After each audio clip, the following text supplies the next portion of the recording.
Welcome back. Jeff left. It is another episode of Pardon the Punctuation. Apparently, we're in shambles, as is the entire University of Cincinnati, which we'll get to very shortly. But we thank you for joining us tonight.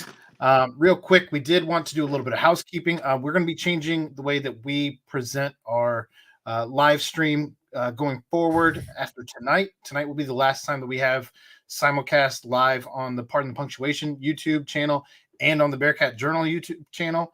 Going forward, we will just be on the Bearcat Journal YouTube channel, and we will post clips and the entire episodes if you want to watch them at your leisure on the Pardon the Punctuation channel. But for now, that is going to end after tonight, the way that we've been doing it. So if you are watching on the Pardon the Punctuation channel, if you want to switch over to the Bearcat Journal channel, you can do so. Also, Bearcat Journal did want to drop that they forgot to turn off the sale. We are still running the 75% off sale, at least until they turn it back to normal pricing. So you can hop on there and get Bearcat Journal for a year for roughly about $25 with the Black Friday, Cyber Monday sale that they have left on for reasons unbeknownst to us. And get yourself a ton of savings there. Gentlemen, before we get to the big topic at hand, as we normally do, let's start with saying hi, Steve. Hi, Chelsea. Geoff, John Simpson, and the Make It Home group. Francis, Drew, Crib Keeper. What's up? Thanks for being here right off the rip. Drew, welcome to the Bearcat Journal family. Appreciate that. Hi, Deanna. Goodness. Like, I feel like a streamer every time I hear you guys do that. Like, somebody says they subscribe, I feel like you as a streamer, like, thanks for the sub. We're literally streaming, so it is. But like what we're gaming, doing. Whatever. I mean, it's just without the game. We talk about the games. We don't actually play them. I feel like we should have some sound effect come up, like this big celebration. We do enough of the sound effects on this show. So yes, Steven loves our sound effects. He hates it.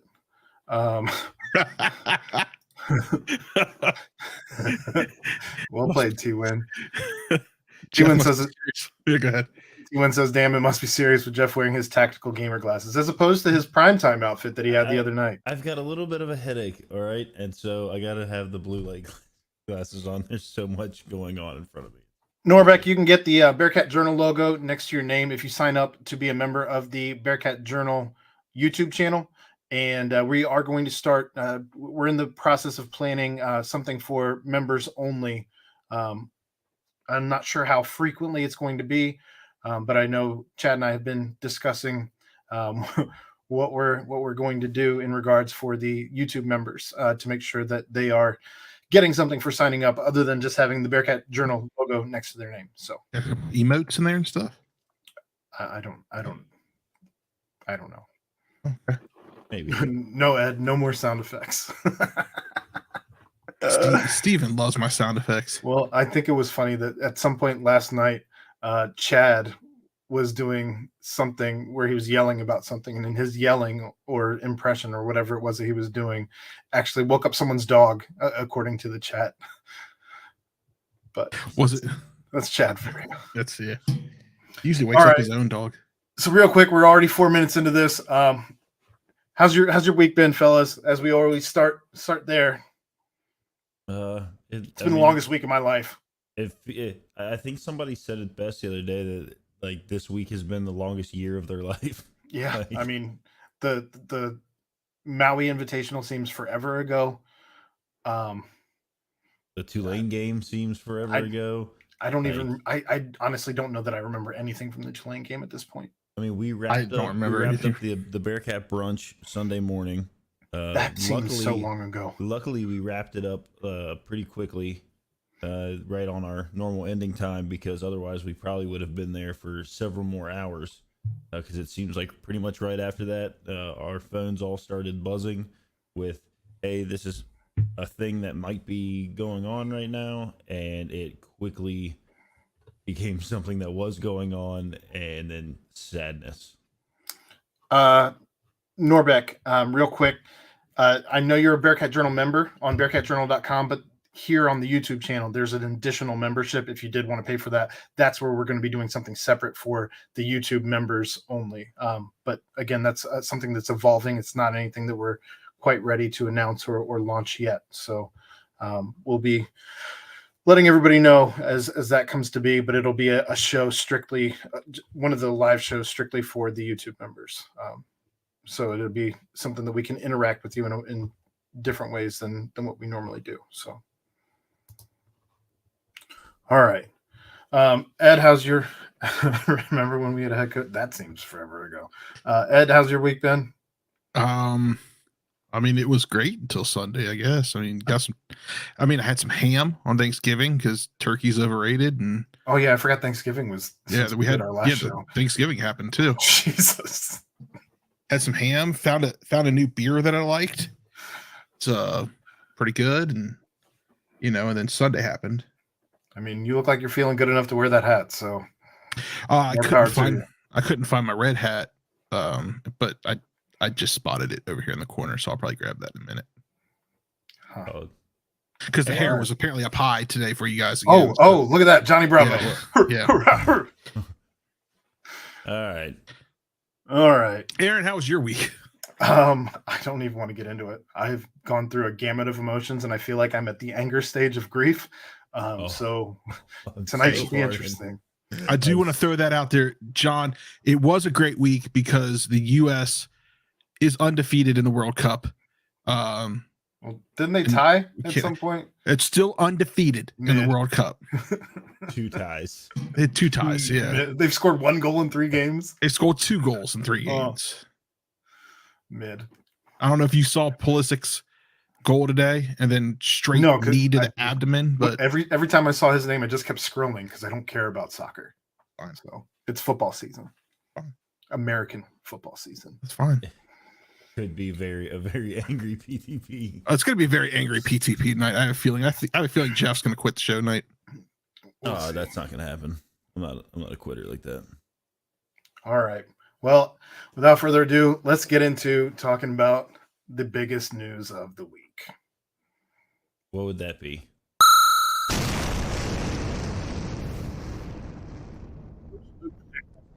Has left the building. He is not a weasel, a badger. He is a badger, Wisconsin. Oh.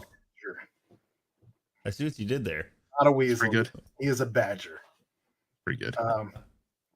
Where's Chad at? Chad's actually in the lobby. He doesn't always join the show, but when he does, you know it. So coach has left. Obviously, he took the deal, $7.9 million a year.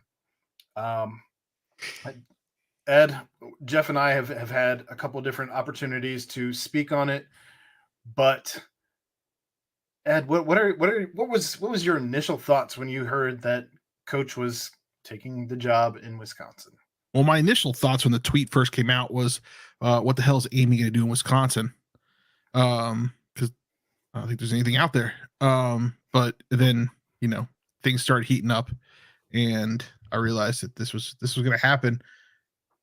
My initial thoughts, I think just like you guys was shocked.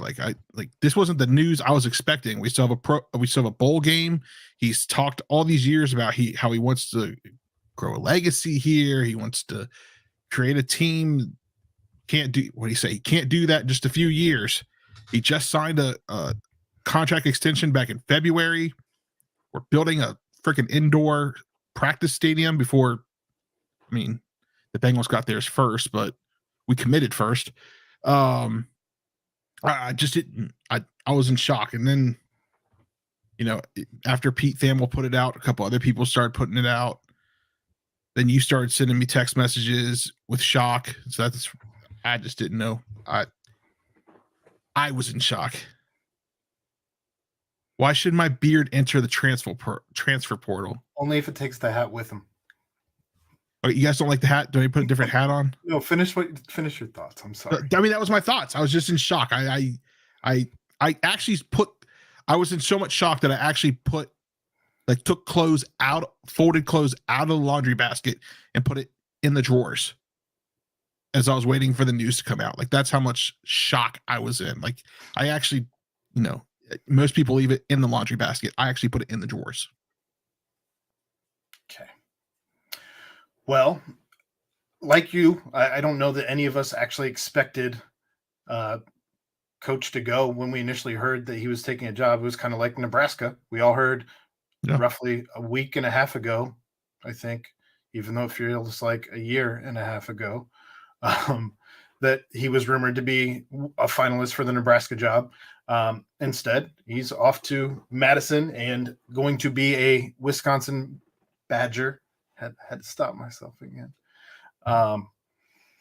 The picture as he is getting off the jet with the family as they're all throwing up W's. Oh God!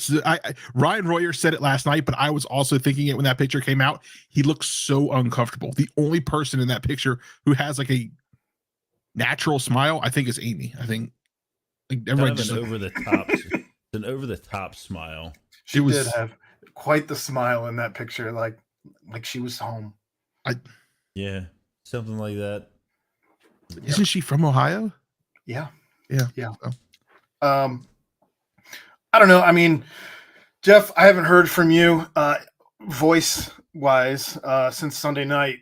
Have you changed your thoughts before we get into what we want to see, what we expect out of the coaching search, all of that? But Wisconsin, like I know, man. Yeah. So I think like we've talked about it on here. We've luckily, we've had numerous years to kind of talk about it on here with him being the coach. That like, Notre Dame and Ohio State. Those were the two places that kind of we had text groups and different people have come in and out of those text groups, and it's all been kind of the same thing. Notre Dame, Ohio State. Those are the two places that kind of strike a little fear in your heart as a UC fan with Luke Fickell as your head coach. Yeah, I mean, obviously he had opportunities with, West Virginia, with Michigan State. I think Florida State maybe, like there's some other ones in there. I mean, and there's been some big program USC. There's been some big opportunities. Oklahoma has been open. Like there have been some big programs that have opened up. Yes. Wisconsin is not a place that I ever thought. Like, I thought that if he ever went back to the Big Ten, it was going to be Ohio State. Same. And Wisconsin just kind of caught me off guard. Hold on a second. Oh, we have a little visitor in there. He did have a little visitor. I felt the same. Like when I guess that add on to my emotions, I felt that morning. Like I felt the same way. Like I felt like at first I thought the rumors aren't true because the only school he's going to go to is Notre Dame or Ohio State. I didn't think Wisconsin. Well, so there's before we get back to Jeff's point, there's two comments here that I want to address. To be honest, I feel like Luke felt his stock was never going to be higher, so he took the best available job in the Big Ten. Simple as that. And also, do we wonder if Marcus getting the Notre Dame job maybe sparked a change for more dollars? I think it's kind of a combination of all of those things. I think that last year when he didn't take the opportunity to interview for Notre Dame because he was, trying to get a national championship.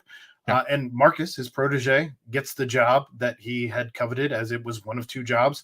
I think that he took a knee-jerk reaction this season, didn't want to miss the boat, because if he goes into the Big 12 with a team that was 9-3 in the AAC, is still going to be losing seniors, you end up in potentially a situation where maybe 8-4 is your ceiling. Maybe you end up somewhere around 6-6 or worse. And all of a sudden, the jobs that were presenting themselves are no longer the jobs that are going to be presenting themselves to a guy who wanted to get it back into the Big Ten. I think his end game is getting to Notre Dame or Ohio State still. I honestly don't know that he ever had intentions of going to the Big 12 with UC. Maybe not. I don't know that he maybe he doesn't feel comfortable in that style of football. Maybe he doesn't feel comfortable in knowing he need to go recruit in other areas more heavily. I don't know. Maybe it is what you're saying. His stock's never going to be higher, and that's probably true. And say what you want. A 9-3 season here is a little bit of a stumble. Sure. A little bit of a stumble. You don't make it back to the AAC championship, so maybe he thought, hey, right now I'm when he interviewed though, you're right. You were that's not totally fair 9-3. too. And I want to get into that as well. Chad touched on it and spoke eloquently his thoughts on that whole situation, that Luke came in here and said all of the things kind of like what Ed said. I want to build this into a top 10 program, not just a top 10 team. Anything that can be done elsewhere can be done here at UC. Yep. Everybody buys into it. You feel all these good things. I'm focused. I live under a rock. I don't pay attention to any of that stuff. None of those things distract me. I have things that I'm trying to accomplish here with my team.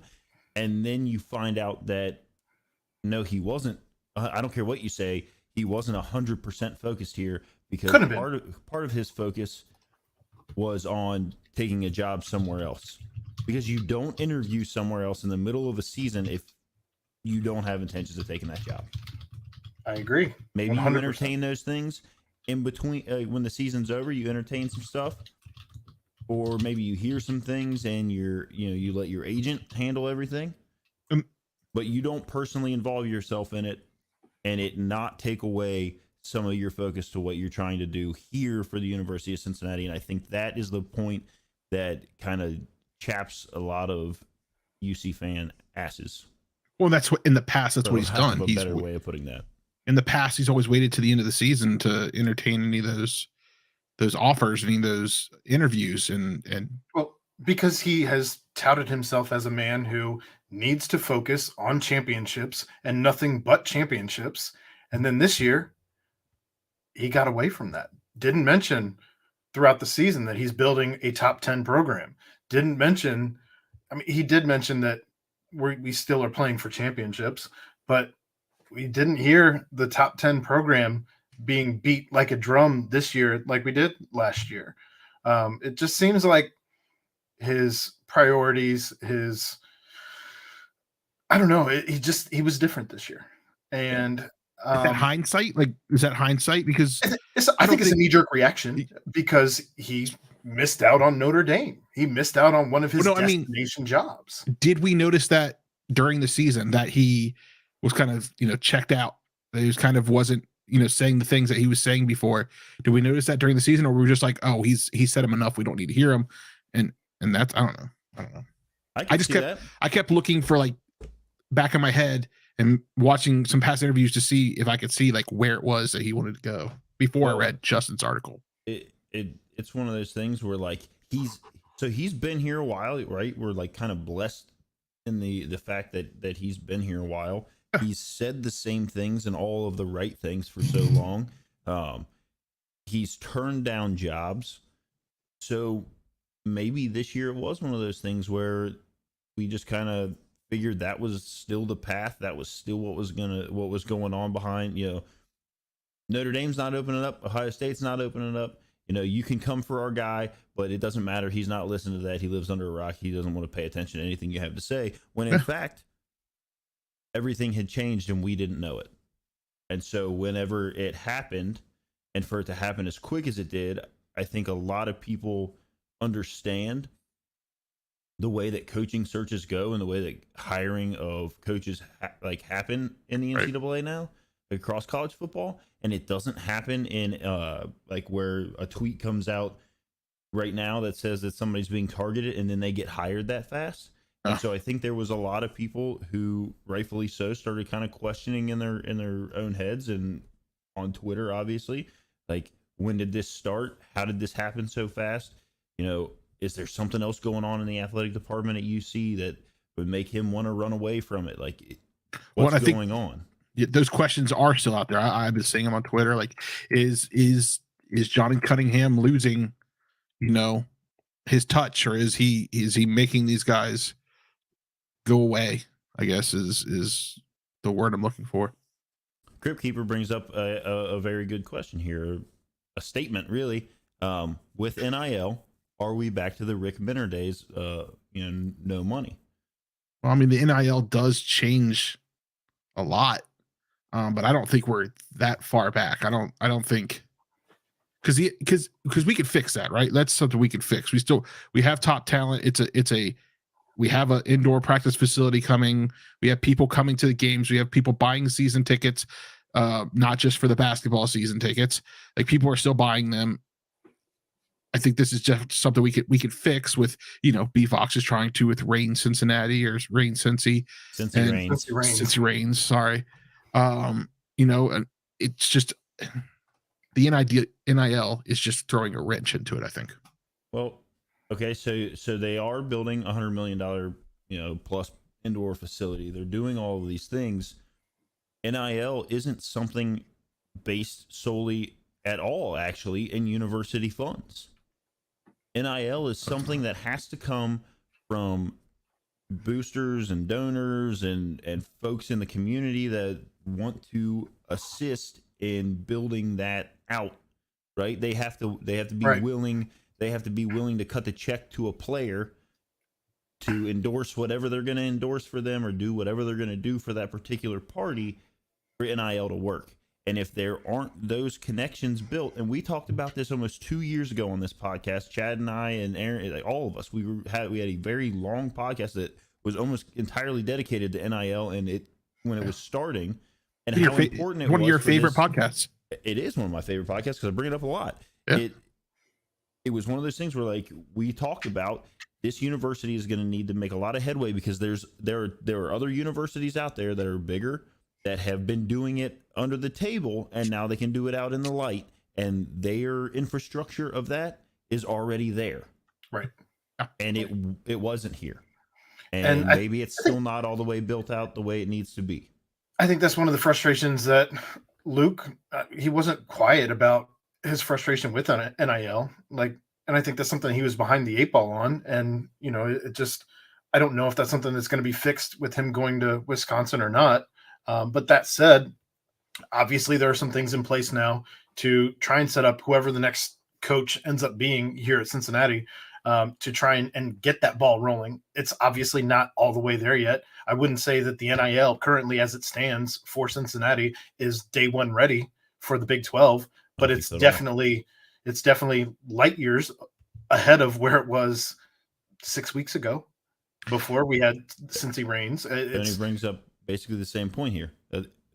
Creating a thriving NIL program is hard to do when your head coach is hesitant to embrace it. Right. And like Aaron said, Luke was not and was openly not about an NIL program being, this big thing for the university. And unfortunately, it is something that's big. We've seen it already with recruits here and in other places. Oh, yeah. That decommit and or just outright commit to a place, and then there's an NIL contract. Well, and I think Texas A&M. Look at Texas A&M. You got guys that are like outright saying, like, "Yeah, I went there for a year." Got my money. The quarterback at Texas that was at Ohio State, Quinn Ewers, he did the same thing.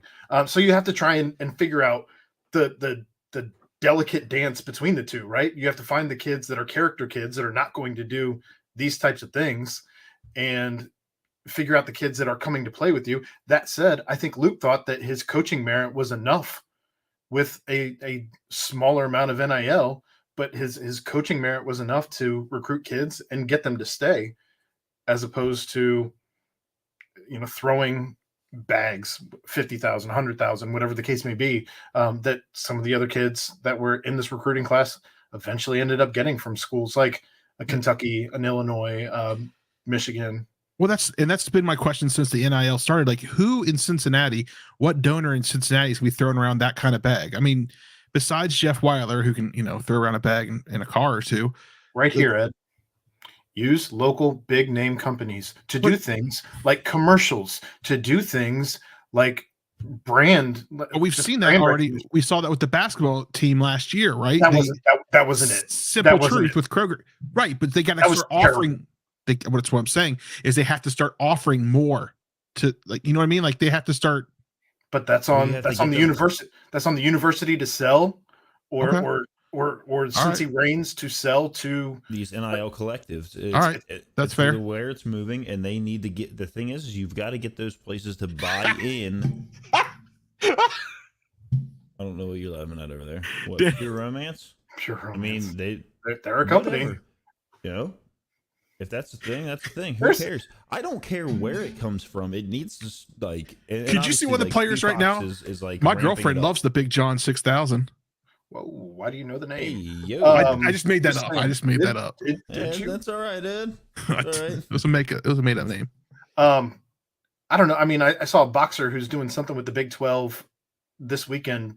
Who he's one of the 3 names that came up for whatever they're doing in like the pregame show, halftime show, etc. for the Big 12 championship. I know he's involved in some way, shape, or form. This boxer, but when I clicked on his profile, on his Twitter profile, on his trunks, it has OnlyFans.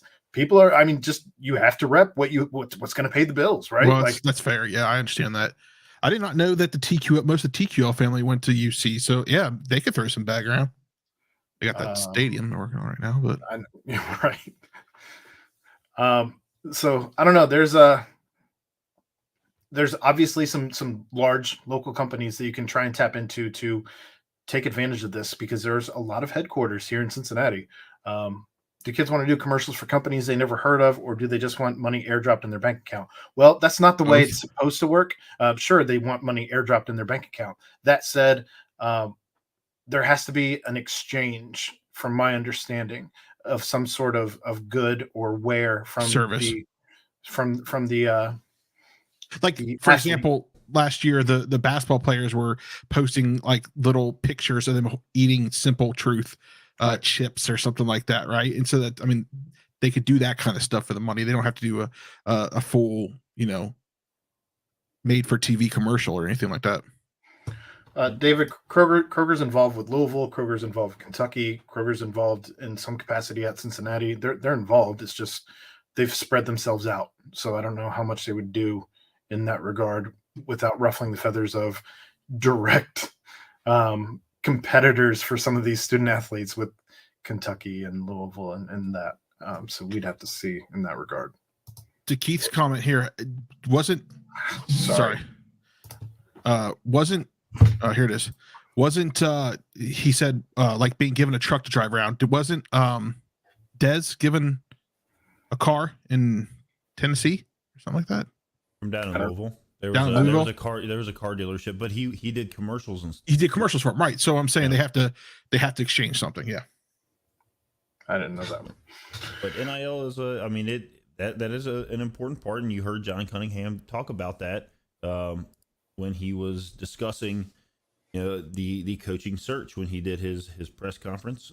Chad was there. Chad live streamed it on his Twitter account. Or I think it was on the Bearcat Journal Twitter account. It might have been on Chad's. Whatever. He live streamed I think it's his Twitter account. And John Cunningham talked about the fact that NIL is embracing NIL, understanding it, utilizing it properly is something that is important for the next head coach. Let's get a PTP NIL deal going. Like everybody listening right now, 127 of you, donate $12, and then we can just, I don't know where I got $12 from, but then we can. That's not going to be enough. It's not. It was a good. It was a. I should have thought it through a little bit more. I should have put together a PowerPoint. Sounded better in your head. Yeah. How about if they want to? If people want to help that out, they can go to @Cincy Reigns and go through the NIL. Yeah, let's just collective. do that. Yeah, everybody. That's a better idea. 120. Go to @Cincy Reigns and donate the money. Well, they have different levels. I don't know if you can find that picture. I don't know that you necessarily want to show that tweet, being that it's from one of our competitors, the one that I saw. But in any case, most mutually advantageous for NIL. Yeah, sure. And I think that's the same with donors. I don't think you see your big level donors, like your guys who are helping build indoor practice facilities and things like that, involved in the NIL either. I think that's where you see your mid and lower level donors involved is through NIL. Like that's where they can make a difference and feel like they're part of the and that's why collectives are important, because you can have those guys that can't afford to put their name on a building at the university can afford to donate that money to a collective that then can be put together and say, and obviously we discussed it way back when, NIL can be a little more helpful in, like, say, basketball, where you can target like 2 guys and really kind of turn around your program there with like 2 guys with pretty big NIL deals, and then like maybe the rest of them aren't. Okay, what is this? Is this Ed, Cincy Reigns? if you can read the small print there, Ed, because I don't know that you're going to get it big enough for people to actually be able to read. It says fans of University of Cincinnati now have the opportunity to support student athletes directly by subscribing to Cincy Reigns. Each participant level offers exclusive benefits, and contributions can be designed or designated by specific sport, with funds being allocated equally among the participating teammates. So $50 a year gets you a membership card decal and access to the Twitter community. $150 a year gets you everything on the walk-on that makes you a starter, and gives you the exclusive can koozie. Yep. And a quarterly newsletter and access to the yearly fan fest. Ooh. $350 a year gets you everything that a starter does. So $350 makes you a captain, gives you access to the premium tailgate, along with I can't even read that, Ed. Signed gear and memorabilia. Okay. The 1200 gets you the all Big 12, which is everything as a captain plus autographed poster. Thank you. And $51.30 a year as an All-American, makes you a team player using the acronym TEAM, which maybe they shouldn't use that, as that was on the vest of that might have to change the previous regime. The previous regime. He's I would say that for him now. He has now joined the ranks of the previous regime. But that gives you everything that the All Big 12 gives you, plus exclusive perks and access. Yes. Maybe that's TBD if they probably get TBD. one of those 5130s. So that's essentially the levels of the Cincy Reigns. That's at this time has nothing whatsoever to do with any of this space, Bearcat Journal and all of that. So right. So here Texas A&M is guaranteeing linemen $50,000 in NIL. I mean, what's this turning into at schools who already built the infrastructure? $50,000 is honestly, from everything that I understand, $50,000 is becoming quite the number at many schools when you want to recruit roughly around that high 3-star to 4-star level, and 5 stars where it starts getting bananas. So that does not surprise me at all that A&M's guaranteeing $50,000 in NIL. And the other thing is, like, some of those guys, and we saw it on Twitter, like some of those guys are getting their initial 1 year of NIL somewhere, and then hitting the transfer portal and going where they initially wanted to go, or whatever, heading somewhere else to get another NIL deal that's maybe more lucrative. Well, and I know one of the deals that Cincinnati had going on here was good grades. They got part of the NIL deal, and that came directly from the university, actually, to my understanding, or they were involved in some way, shape, or form. I don't want to actually speak out of turn here, as I don't completely know the details, but I know that underclassmen made more than upperclassmen, and as long as they had good grades, they were getting a kickback for making good grades. I don't know what the dollar amount there was, but that was something that was happening on campus. That said, I guarantee you it was nowhere near $50,000. Probably not at all. There was another one over here that I wanted to, Michael brings up Dion, and I'm sure we will hit our it's about that time to get into who your number one pick is. Not just that. I think you want to talk about what we want to see out of the next coach as well. That's fair. It's about damn time. Go ahead, Ed. What's your do you have kind of like what your thought process is on who you want as a head coach, or what you want to see out of the next head coach? So my initial is I think the same as Aaron, and I think a lot of people. I think Deion Sanders prime time is a big splash. He would be good for recruiting. He understands NIL. Yes, he's only been at Jackson State for 3 years. One of them being a COVID year. But I mean, we need a splash, and I think that makes a big splash. Okay. As I've given this more and more thought, whoever you bring in, if it's not a big name, if it's not Deion Sanders, which Right. is the biggest name that's been ballyhooed, Urban Meyer's another big name who I want nothing to do with, let me be clear, but would also be a big splash guy. No. Let me get through this. Those two guys would be able to, with the way that things are trending in regards to the recruiting class going elsewhere and players starting to enter the transfer portal, this roster is going to be makeshift. It's going to be a little bit patchwork comparatively to what we've seen over the last several years and what we've grown accustomed to. If you bring in one of those two guys, they are home run hitters in regards to recruiting and have long track records. At least Urban especially has a long track record of winning, obviously with 3 titles. Deion's done very well at Jackson State thus far, and I have zero reason to believe that when he enters the D1 ranks that's going to stop or slow down. So I think they would be very good in putting together a damn good roster immediately. That said, if you bring in a guy that doesn't have a ton of those things, the charisma, the recruiting chops, the acumen to be able to say, I did this in my career and have these wins and these titles, or I've been here as an athlete and can get you where you want to be, what could potentially happen is that coach could end up going 4-8 in the very first season of the Big 12, or even 6-6. And this town is not prepared mentally. Fan base won't have it.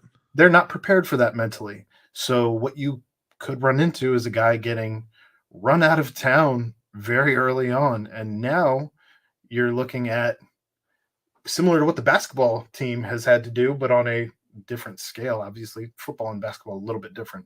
Basketball you can fix a little bit faster, but with football you could end up in a big hole. Michael Beer says, I just figured it out. The next coaching staff is Aaron, Chad, Jeff, Big Ed, Rover, which I think it means Royer, Brent, and Dave. I think I've gotten everyone, so go Bearcats. I think if you want to go maybe 0-12. 1 and whatever. No, we're not getting 1. I'd be the first coach to try to put myself into the game. Oh, man. I don't know. I'm just worried about even with a guy like Hartline, who's not been an OC, he's not been a head coach. He's only been not a player for a handful of years. I think you run into, if he doesn't start off hot, or he doesn't have the block O on his chest when he goes to recruit a kid and instead has a CPAW, that you're maybe running into a little bit different of a situation where you're not bringing in 5 stars, you're not bringing in 4 stars. And now you're like, oh shit, what do I do? So I think that we have to keep in mind that if we bring in a guy that doesn't have the home run hit of an Urban Meyer or of a Deion Sanders, that there's going to be patchwork, and it's not going to be the same as it would be with one of those two. We are going to be in the football program is going to be the same situation the basketball program's in right now, essentially. And we see how impatient people are with the basketball program right now. Urban has health issues too. I mean, Rob brings up a good point. Like he says, how are people on the board okay with Urban? He'll take the money and sit on his ass. Like a Tommy Tuberville. I think you kind of run the risk of, Tommy T 2.0. But you've got, here we go. Hi, boys. Hi, Chad. I hear we're having a big show tonight. Yeah, we've been. Apparently. 140. I don't know. Nice. You put the word crime in the title. And I've had you on, but I was gone all day. Catching up with Kelly. Kelly had apparently like a list of this many things she needed to tell me tonight. So I've been listening to her more than I've been listening to you. That's fair. This is a fantastic point. Everyone keeps saying Deion would not fit the culture, but if Cunningham doesn't hire a home run hire here, Cunningham very well could be on the hot seat. Oh, this is the job defining hire for John Cunningham. Correct. He knows that. You think he doesn't know that? My thing is, it's so DEION. Cunningham came in here, right, and everybody was like, "All right, like, what's he going to be able to do?" Well, he went and got Wes, right, which I think we all are still thinking was a good thing. I don't know if you remember what I just said. And then he went and extended Luke Fickell. I'm talking about the fact. Well, that he had to extend Luke Fickell. Like, right. You fire him on the spot if he didn't extend Luke Fickell. But he got it done. So he's gotten through that. Now he is in a point where we've kind of now gotten past a point that, like, this is not, and there's never a good time for a coach to leave. We've all talked about that. It is what it is. It just sucks when you're on this end of it, especially when you don't see it coming. Well, you're not always going into a new conference that's bigger and better than the conference that you were previously in. That's fair. This isn't like booting Tuberville and bringing somebody in to get the ship corrected in the AAC. You are moving into the Power 5, and you need to have Power 5 guys. And right now, there are plenty of guys who are talking about either decommitting or reopening their commitment and posting other teams that are offering them. And you just can't let this all fall apart and throw somebody in at head coach that can't at least fix some of that, put some, the Band-Aids over the wounds for a little bit. You don't want anybody in over his head. Correct. Yeah. So it's going to be very interesting, and I know we kind of look, but let's be honest about something. Cincinnati is going into year 1 of the Big 12. Yeah. We saw, I think, a very clear. Somebody mentioned this to me today. For the past 3 years, not counting 2022, Cincinnati was here. The rest of the American was like here, right? At best. We saw that go like this year. Yeah. There was not a discernible talent advantage. What happens when they go to the Big 12? Even with this entire roster intact. And even with the entire recruit class intact. Yeah. Right. You're going to be playing from a disadvantage in the Big 12 from day one. Oh, yeah. So whoever it is might be a great coach, but you're going to be swimming upstream immediately. But the thing is are you going to be swimming upstream and going 7-5? Or are you swimming upstream and going 2-10 or 3-9? Because if you're going 3-9, it's a little bit harder to go sit in a kid's house and say, this is the place you need to be, than it is if you're like, look, for sure. We just moved in. We just moved in here. New conference. This is the stuff that we're working out. We have this opening here that we really need to fill, and you fill it perfectly. And day one, you can come in, and we're gonna, you're gonna affect the success of this team with your ability to play football. It's a little harder if you get you're the doormat of the league and you turn into UConn or Maryland or Rutgers, and that's just what you are now. Are you still talking about Urban Meyer? It is hard to climb out of that. It's hard. There's a lot of Urban Meyer. There's a lot of Urban. What? It's like traveling to Lubbock. It's hard. It's hard. I mean, there's a lot of Urban Meyer talk over here. I think he could still recruit. There are people that say, like, would kids want to come play for him? I think it has nothing. Aaron, Jeff, it has nothing to do with kids. It has to do with moms. Yeah, Jeff. Urban Meyer walks into your kid's living room and trying to tell Carrie that he wants your son to come play for him and that he'll treat him right and he'll do everything right and your son's going to get a great education. Teach him how to be a man. Football team. You teach him how to be a man. And then Carrie holds up a quote from a kicker in the NFL that says that he got kicked by no one's printing that out. No one I'd print it off. Okay, hold up on the cell phone. All right, you're holding up on the cell phone. A quote from a kicker that said, "Urban Meyer kicked me. I told him not to kick me again. And he said, I'll do whatever the hell I want. I'm the head coach." You have to make sure your college age daughter is not home at that point too, right? Yeah. Yeah. Also, you have to make sure Urban doesn't try to check your mom's oil. I don't know. I don't know if that's the right age range for him. I don't know how you can recruit after something like that comes out. Depends on how early she had the. Never mind. Ed, you have a fan here. Thank Rob you, Rob. says he would also print it out. It makes it. I think it makes it a little bit more dramatic when you like pull it out from underneath the pillow. It's like, what about this? Urban walks in with 3 national championships, hundreds off to the NFL, or you could have Coastal Carolina with no accolades. I don't give a Hey, shit. Daniel, let me tell you something about recruiting. Moms make decisions a lot more than dads. Amy. We're not going there, Ed. Okay. That's you on that island. Yeah, that's All right, that's fine. I don't. I take it back. So, really, but what She's we're gotten saying people here fired is- before, Ed. is like- I take it back. I take it back. I mean, you're gonna. Yeah, you want to go work in Lubbock? It's hard. It'd be hard. It's hard. even Kansas was able to climb out of the Big 12 cellar. It only took a decade. No, it took a century. Have you seen their stadium? It took a century. I like this one. Prime knows how to talk to moms. Do you think Prime just lifts up his shirt and shows the abs and is like, He doesn't have abs anymore, Ed. oh, okay, all right. But He's got chains though. I mean, Got chains. pivoting the Prime because like there's a Shoes. lot of people. There are It's a lot not of people that are like, It's not happening. Look, it's Deion not. is not going to be the head coach at Cincinnati.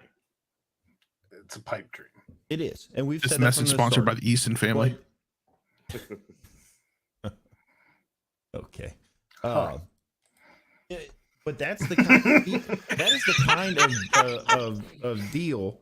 Like that's the kind of guy that you need to bring in here. You have to bring somebody in that can stabilize this and bring back some of the recruits out that have gone into the have decommitted, some of the recruits that have opened their commitment back up, and some of the players that are going into the portal. You're not going to be able to get them all no matter who you bring in here. Some of them are already gone, right? We know how this works. They've made Right. contact elsewhere. They're already going to go as soon as they hit the portal. It might be a day or two. They're going to go, or they're going to go visit a couple of places, and they're done here at UC. That's going to happen. But Zach wants the sex box to be the next coach. We haven't got hit by him yet, by the way. We haven't. We've been well over Yeah. 100, 150 this whole time. So surprised they haven't shown up yet. They're running slow today. like Daniel Burke is not confident that There it is. There it is. There it is. Yeah. Ask and you shall receive. Nailed it. get that out of here. What the? I'm working on it. Hot photos. of- Good Lord. Jesus. Ask and you shall receive. I'm not gonna lie. At first, I thought it was somebody just typing it in there, like being funny, and then I read it. It's all bad. But Daniel Burke doesn't think Still in there. that Cunningham's gonna Oh, he's gone. be able to handle this. I don't know. Obviously, I think things thus far have been under wraps. We know that, like Chad said the other night, like Monday was going to be totally silent, as that's the day to try to get everything kind of in a row. Who you want to talk to, how you're going to get them here, get an interview in place, and here hopefully for the rest of the week, because this can't drag out 2-3 weeks. No, it'll be done by Sunday. It's got to be so Sunday, because Maybe Monday, Monday at the latest, but we'll know. I'm 90% sure, unless something goes terribly wrong, I'm 90% sure by Sunday, at some point Sunday, we will either know who the coach is or we will be attending a press conference to introduce the coach. Okay. Which means it would be announced or like public. It would start getting out on Saturday. But one of those two. And it's probably something. Well, and it would have to start getting out then, because you're going to have coaches starting to call some of these recruits. Hey, this is for the sure. guy. This is what's going on. It's going to be announced on Monday. Give this guy some time to get a hold of you and have a chat with the head coach and see if this is something that you still want to do. If not, see you later. We got to move on and find some other guys to fill these holes. My wants are obviously very similar to what John Cunningham's. I just hope that whoever he brings in, whoever ends up taking this job, is someone that has either head coaching experience with success wherever they're at, or if it's someone that's an assistant somewhere, can come in and say, I have this person, and this person, as coordinators and maybe position coaches. I'm not as worried about being like big name, whatever, but like I feel like you've got to be able to come in and say, I have this offensive coordinator, this defensive coordinator, this special teams guy. Like, this is who I'm going to be able to bring in with me. They're going to be able to, help me right this ship before it sinks to the bottom of the Big 12, never to be heard from again. So Aaron, one of the other guys that Aaron has been talking a lot about is Tom Herman. Am I wrong? No. Okay. No. So I did a little bit of research on him this morning. And did you know that him and his wife belong to a group called Mensa? Sure didn't. No, okay. Mensa is the largest and oldest high IQ society in the world with more than 57,000 members. It is a nonprofit organization open to people who score at the 98th percentile or higher in standardized testing. How do we feel about a guy who's in a high IQ club as a coach? What's the opposite of the high IQ club? Pardon the punctuation. There it is. Pardon the punctuation, I think, is the opposite of the high IQ club. That's funny. What were you going to say about Tom Herman, Chad? I don't know that he's like we talk about. We don't know that Dion is a cultural fit with John Cunningham. I don't know that Tom Herman is a cultural fit with John Cunningham. He is, as someone described him today, a Dana Holgerson disciple to a lesser. Like, I think he likes his Red Bull and vodka. Zero issue with that. Nancy's not here anymore. I think they are. I don't know that if John interviews Tom Herman, that they will have much in common. Is all I'm saying. Seeing a lot of talk about Gino as the next head coach. What are your? I don't think the answer to this equation comes from inside. I don't think so either. The only person drunker than Tom Herman celebrating getting the UC job will be me depression drinking. Thank you, Thrifty Walrus. Steven also said that everyone here in this chat is a Mensa member. That's not true. We are in this chat. Chelsea's here. Chelsea loves Red Bull and vodka. Shots fired. No, that was it. No, that's not what I meant by that. But I meant high IQ, but that's fine. Whatever, you guys take it how you want. I mean, I did hit up Chelsea for what Taylor Swift songs I should listen to on Sunday to get over this. That's enough. It's me. It's me. Ed's the problem. It's Ed. Hi, it's Ed. It's me. I'm the problem. It's me. Don't. I only know that because of TikTok. That is all right. Sure. Do you guys have thoughts on internal candidates? I personally don't think the answer comes from an internal candidate. No, and it's not Kerry Combs. I think Gino deserves a look. The only option. I think he deserves an interview. I think he deserves serious consideration. Do you the think only options you would have might already be on his way to Wisconsin? Maybe not if he's getting a head coaching position. Well, not if he gets the job, obviously, but like outside of that, if he doesn't get the job, I think there's a pretty solid chance he ends up in Wisconsin. Yeah, why wouldn't he? I mean, there's no guarantee that like the next coach is gonna want his guys. Yeah.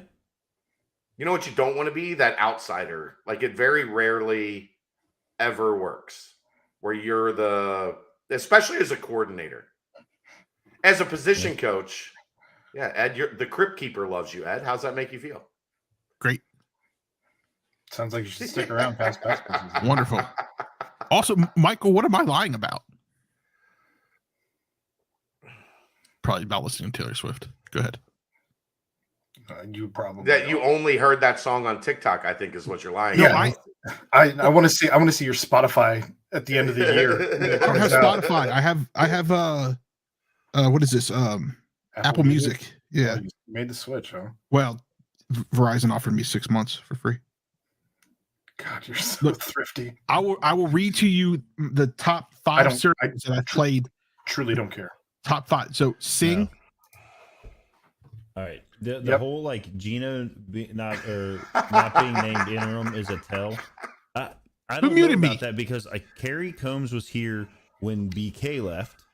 So and I have a little inside info here. Okay. Well, we're always ready for that. I think one of the reasons that Kerry stepped up and was named the interim head coach is, and this is something that was relayed from what I've been told from my sources, there was a large Zoom meeting last night between John Cunningham, Kerry Combs, and the parents of the current players. And one of the things that Kerry relayed to them was, I've been through this many times, and I understand how to navigate the hurt, I thought I was going to have to take Ryan Royer out back last night and shoot him. He was in pieces. He did not look. Yeah, he was. Yeah, he was not well. You could tell, and he's not even on the team anymore. Right. Oh. So Kerry's message was, look, I'm here. I stepped up into this. I volunteered for this because I know what this is like. I've seen it. I've been around it. I've experienced it. Like, I've lived it firsthand multiple times, and I can help these guys. And I think that was like that. That's why you name an interim coach, so that you can have somebody that can provide that. Gino doesn't have that in his background, in his experience. Like, so I think you're go Tigers. So I think that's why I don't know much about no Bearcat, but I know I can coach some ball. I got gumbo. I know Joe Burrow. I know Joe. Joe lives in Cincinnati, so I think I can do my thing. I heard they got this place called Natty Pine on the Bayou. Yeah. There's another place on. That was pretty good. Yeah. Well done. Yeah. I can do the low, raspy smoker's voice. I've got that, like even with the dialects, not derelicts, but dialects. I can. I mean, how many times would Ed Orgeron frequent Papadoo? No, Natty Pine on the Bayou. What's that other one down on? Papadoo has Gator. What's that other one down on Kellogg? Oh, that one's good too. Shit. I know exactly what you're talking about, but it's very good. I've eaten there multiple times. The one that's just a little bit. It's all the way out, like by near Lunkin. It's out past the barbecue spot. Swampwater Grill. Swampwater Grill. Yes. Very good. Very good. Thrifty Walrus says 95% sure I can convince everyone up to 25 feet long in the wild. Including the tail. Well, yeah, you got to include the tail. The tail is like this long and the Bearcat is like this. Could you imagine him here as the head coach? Like that was. I'm in. I'm out on Dion. I'm in on Coach O. I'm in on Ed Orgeron or Mike Leach. Can we go get Mike Leach? I'm in for that too. Look. I am in the me business, right? Like, and those two right there, and then Dion, like that right there is the tops of the like media member like experience. Like Mike Leach talked about his kids not being able to catch the ball, and he was afraid that was now going to develop athletic people in Starkville, Mississippi, with very little arms, like dinosaurs. T-Rexes. Like that was his post-game speech. They're T-Rexes. We're gonna develop T-Rexes here. I love that guy. I've changed all my mind. I want Mike Leach here. Make it happen. Where's John Cunningham at right now? Joe. I don't know what a Bearcat is. But I know Joe. I know they got a Joe Burrow steak at the Jeff Ruby's. I'll be a Jeff Ruby. Could you imagine the friendship that would blossom between Jeff Ruby and Coach O? It'd be unprecedented. And Dave Gaduli? All I know is the next Bearcats head coach better be willing to hug Chad on the sidelines like Luke did. The candidate isn't willing to do that. I hope our AD tells him to hit the I absolutely fucking agree. I don't know why Chad's not in the interview process. That came up on Sunday, though. And some folks were saying that was probably the reason Amy wanted to hightail it out of here, is because Chad was getting a little I cut her in line. close. I cut her in line. I got the hug. Chad's calling them on their beach vacation to do the thon, the subathon. Then he cheated on Amy with me and Aaron from their beach vacation. Yeah. That was a good solid show, that one was. Way to go, Chad. So you're the reason why he left.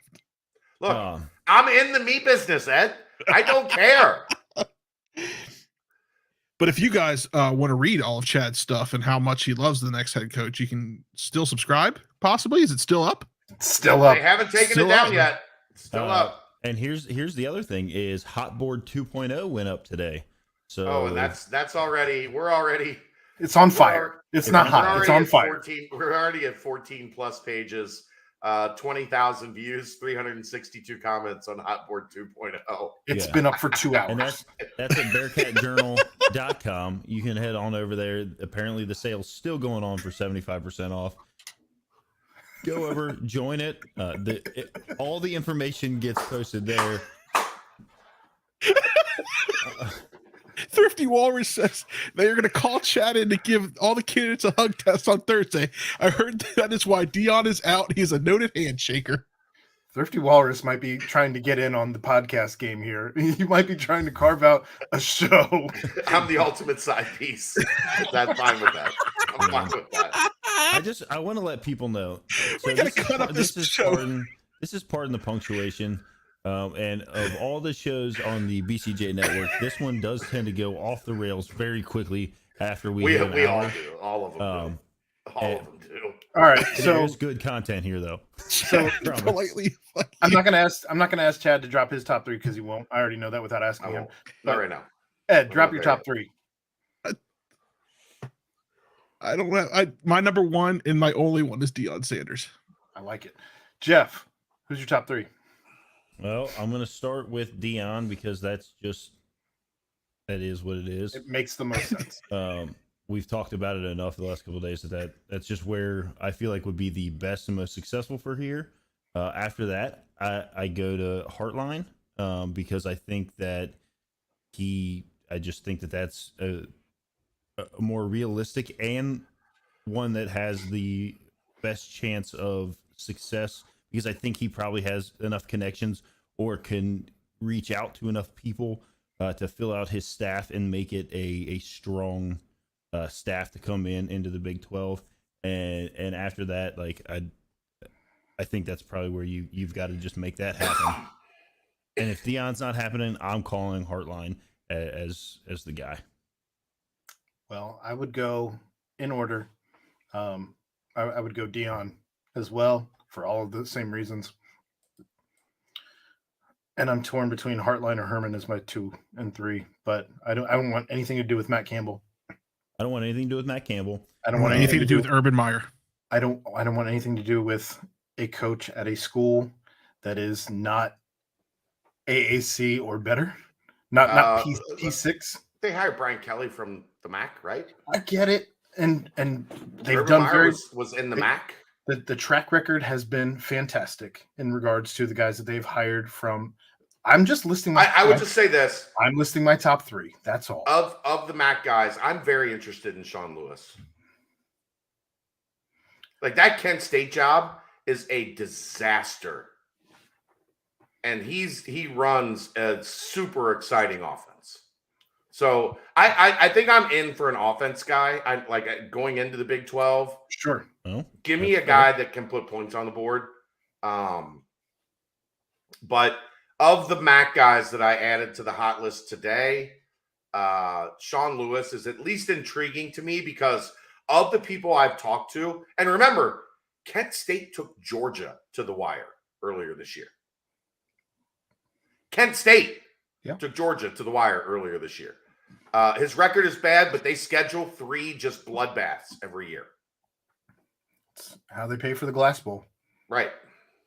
So I'm at least I'm just saying of the MAC guys that were added to the board tonight. And if you want to know the rest, 75% off Bearcat Journal right now. I just put Hotboard version 2.0 up tonight. Somebody asked how many did I do for the basketball search? I did 5. I asked that. 5 Hotboards for the basketball search. That one took 6 days. And but there was, you were on the, you've talked about it enough. You were on the right track, and then we're thrown off. I got derailed, man. Yeah. Wes deked you. That's what He did, and he had no clue he was doing it. He wasn't trying to deke me. No, he did. not at all. But he did. And it Steven- happened. But see, that's the thing that like people need to realize, like in this game of crazy, is like things can like be all lining up that this is what's going to happen, and then something on the side or something gets turned up in a background check of some sort, or something that isn't going to fit right at the last second. Like, that's why, like, when you see people on Twitter that are like literally throwing out every single option, like with like caveats at the end, like I just whatever. Go to bearcatjournal.com, get your subscription, and learn all of the informations. Here's the thing. Like, at this point, I've been doing this for 17 years. If I don't have good contacts, I suck. Right? And think about this. Think about the shows that we've had over the past 2, 3, 4 years, and all the national names that have joined us, and all the like sources. Like, if you think about it, I didn't get those people onto the show by accident. Right? Like, you build relationships, you trust those relationships, and you continue them. So I think we've shown 17 years, probably older than that, the chat. Steven, I've been in the media for 25. 25. I don't even know the answer to that, because Deion Sanders. Would completely surprise me. If we heard, so like what we know from John Cunningham from his last search, the first couple days, a bunch of Zoom calls, a bunch of like phone interviews, a bunch of like vetting and background checks, and then a top 3 interviews decision. Guys tell you who they are, right? Like, I was able to nail the timeline yesterday just by going back and looking at like, or at least nail the projected timeline by going back and looking at how the Wes Miller search played out. Guys just, they have a process. I know it because I do. And when we go through stuff, like you have a process of like, this is how you operate. This is how you try to you streamline it. You try to do things the same way. Now the difference there though is they kind of knew, I think, right? They're not a fan of me, Thrifty Walrus. The UCF Twitter is not, especially Nikki. Nikki's not a fan of me. UCF, the Nikki star. UCF Nikki, the Nickster, not big on Chad. That's okay. But going back to the basketball search though, like they had to know that they were going to punt Brandon, right? Like that but you're not calling and vetting, Jeff. You're not while you have a coach, you're not searching for a new coach. You might be building a list. Yeah, list. You might be like, you might be. Can you guys get it together? Rob, I can relate to this, Rob. The voice in my head is also Chad's, because I talk to him more than I talk to anybody in my entire life. Oh boy. I just real quick want to thank whoever put Allen's Cafe in the chat. Good. Allen's Cafe is good. Yeah, because I'm looking at their menu and I think I might be checking them out this weekend. Allen's Cafe is good. There's also another spot right over there in Mount Lookout that has like In-N-Out style burgers. They do the In-N-Out sauce, and they're like their version of it. It's very good. Deanna said, I made Chad laugh. My day is made. Current head coach Dave Clausen at Wake, Jeff Traylor at UTSA. If those two aren't there, I say stay home and hire Gino. Those are big offenses. There's no doubt about that. I had Clausen on the initial hot board. I took him off tonight. I just don't give away. I don't know why he was. Chad. I don't know why he would leave Wake. I took him off, so he's not there anymore. I don't know why he would leave Wake. He's a builder, like comes in and like starts from scratch and builds you up.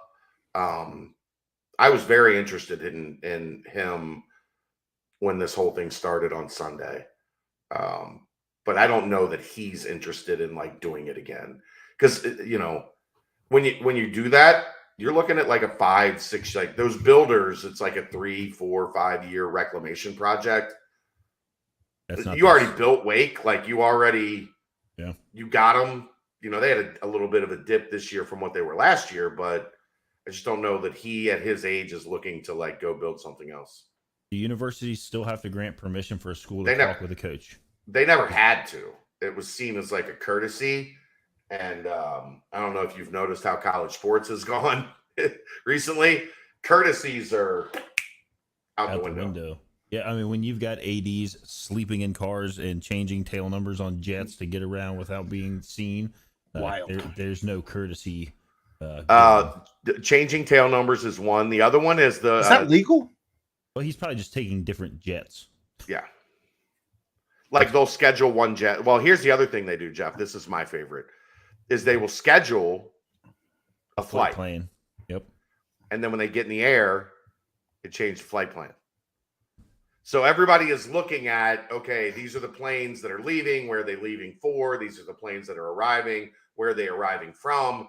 And then you get in the air and you change the flight plan, and that flight is much more difficult to track. UC is willing to pay 7.9 to keep Fickle. What about Mark Stoops? 7.9 is close to the top 10 nationally. We can almost get anyone.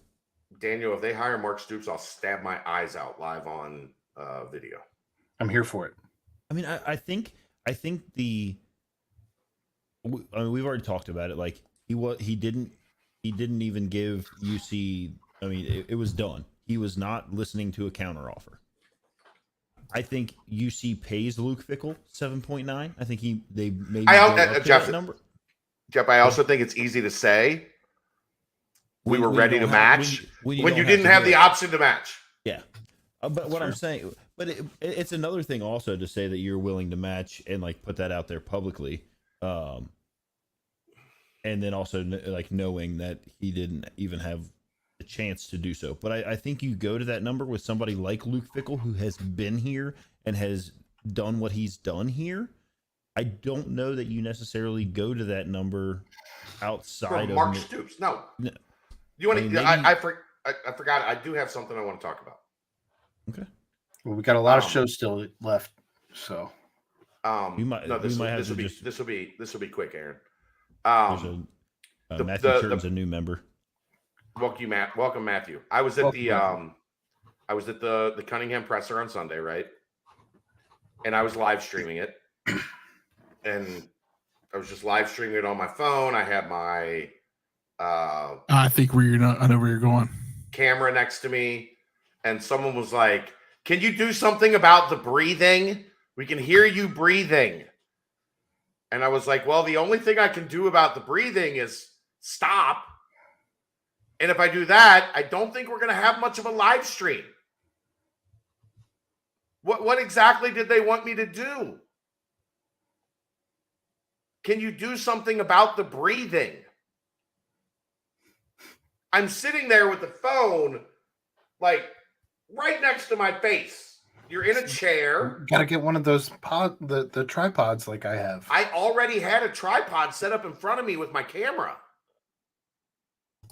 Multiple tripods, man. So this is a concerning question down here. Are we sure that this job is as highly coveted as we as fans think? And I know you brought up a good point that there were some disparaging things mentioned by some national media members. Pete Thamel and Dave's boyfriend, Stephen Godfrey. That's the one.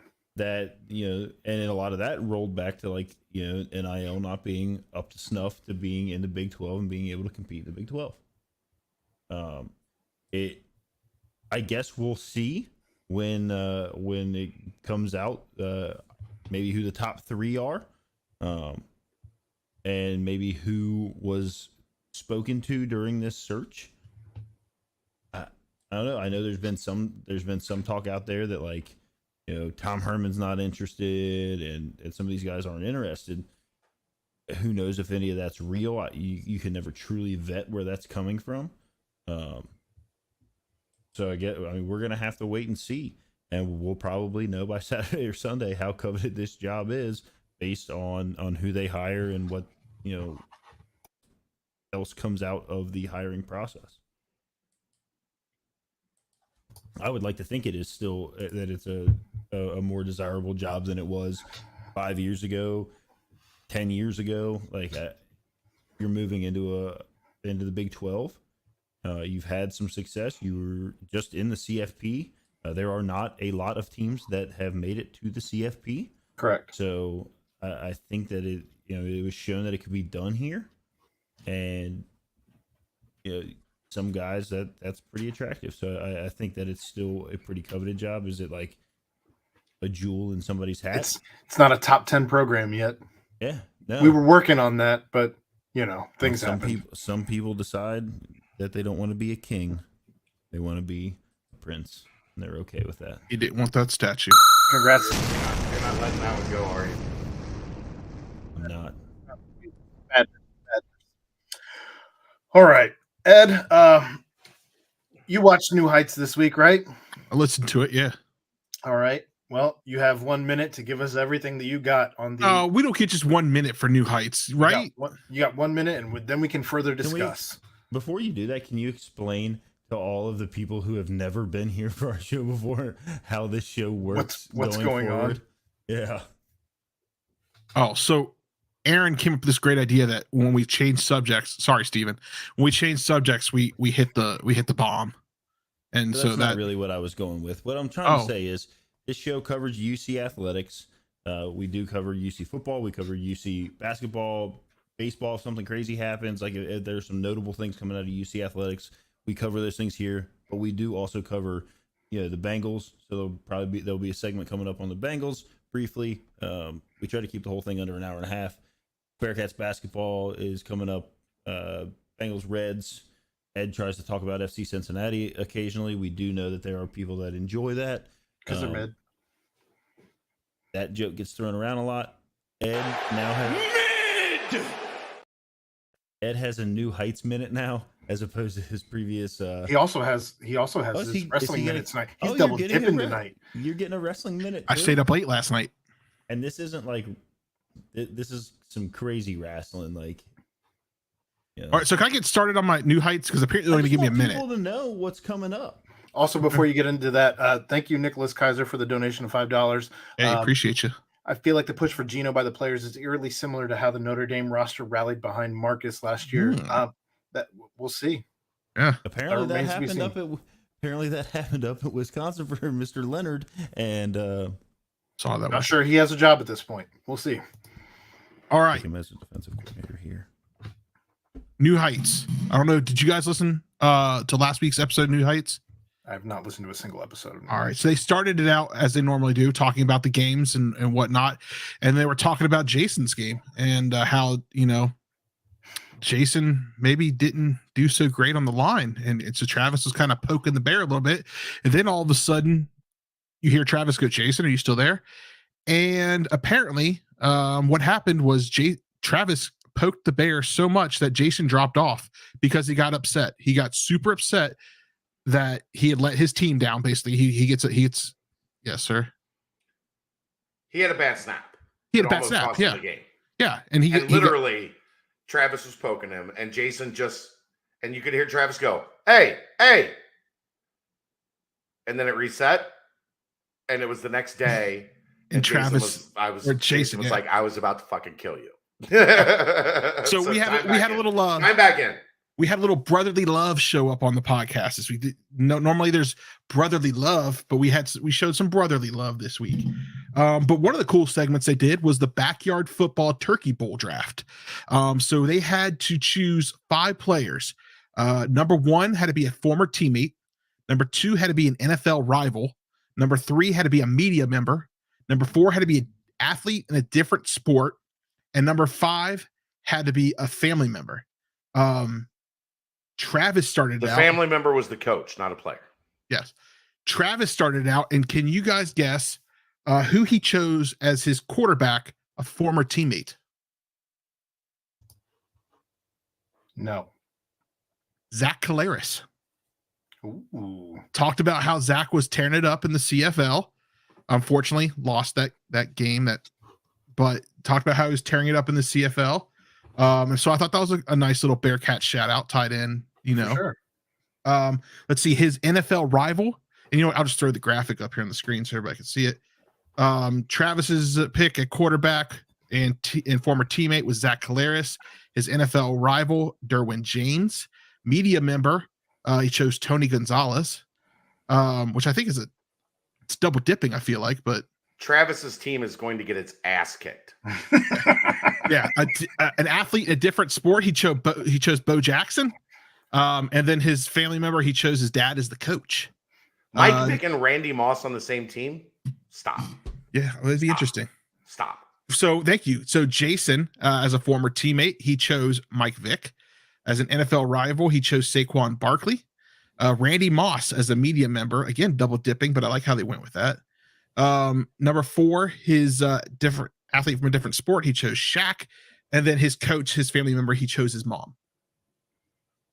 Fair enough. It was actually a pretty cool segment. I liked how they did that. Then they talked about, their favorite foods, and Travis talked about how he didn't eat much. He got yelled at by his dad a lot for not eating the food because, damn it, I put food on the table. You need to be grateful and thankful. But it was a really good podcast. This week they have Mr. Patrick Mahomes. He'll be on Thursday. I think they're dropping the episode on Thursday. Patrick Mahomes went on right before he had a baby. So that's my new heights for the week. Good job. All right. Well, on we go as we talk about the Cincinnati Bengals beating the Titans.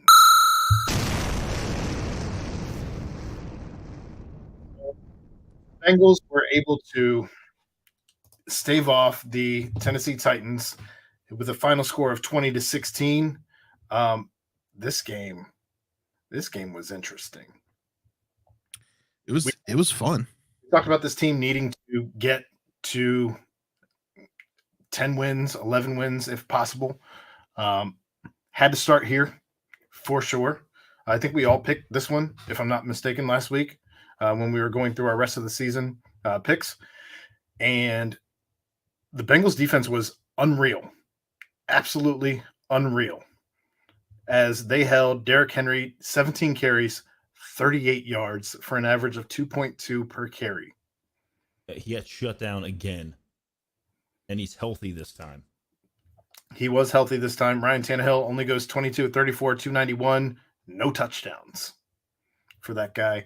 DJ Reader's impact was felt pretty much immediately. He was knocking down passes at the line, and I couldn't have been more happy watching this game as a Bengals fan. There was a play where DJ Reader took the center, and I don't know if it was like a pulling guard or who took 2 of them into the backfield, ran them into Henry, who then had to bounce over, and it was already filled by Bates and I think Hubbard were right there.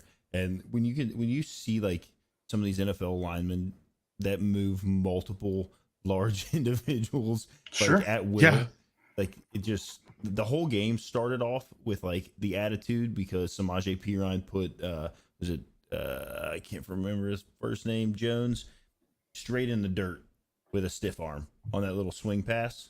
Yep. It was like the second or third play of the game. And so that was kind of like, this is how this game is going to go.